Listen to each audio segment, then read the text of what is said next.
Par une journée paisible, 3 hommes apparurent devant la tente d'Ibrahim.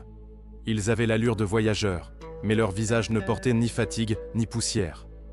Ibrahim les reçut avec générosité et leur proposa de manger avec lui. Mais ils ne mangèrent pas. Alors la crainte s'installa dans son cœur. L'un des 3 hommes lui dit alors : « Ne crains rien, nous sommes des messagers de ton Seigneur. Nous t'annonçons la naissance d'un fils, Ishaq, et après lui, d'un petit-fils, Yacoub. » Sarah, debout à l'entrée, entendit leurs paroles. Elle rit d'étonnement et dit : « Vais-je enfanter alors que je suis vieille et que mon époux est un vieillard ?» Mais les anges lui dirent avec bienveillance : « Ne sois pas surprise par ce qu'Allah a décrété.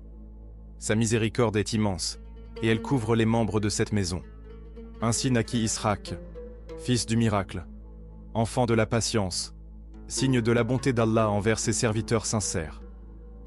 Il grandit dans une maison baignée de lumière et de sagesse, éduqué par un père qui parlait avec les anges, et qui avait défié les idoles pour l'amour de Dieu. Dès l'enfance, Ishaq connut la vérité, et son cœur fut tourné vers le ciel. Lorsqu'il fut adulte, il épousa Rivka, femme vertueuse issue de sa propre lignée.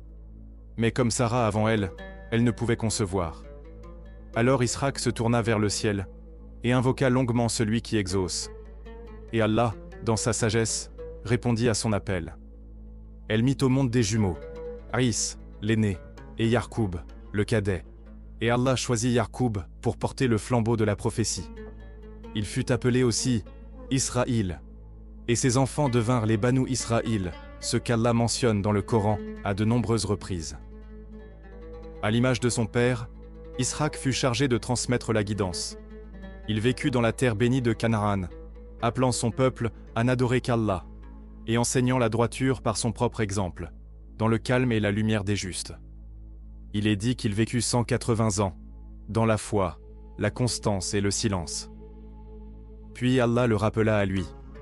Il fut enterré à Al-Khalil, près de son père Ibrahim, que la paix soit sur eux. Et la terre reposa un instant, pour accueillir celui qui avait porté la lumière.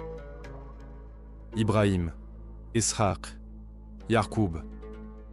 3 cœurs liés par la foi, tournés vers le ciel. 3 âmes éclairées, marchant dans la lumière de la guidance. Par leur droiture, le message fut transmis, et la bénédiction d'Allah coula à travers leur descendance. Sur eux, la paix, pour l'éternité.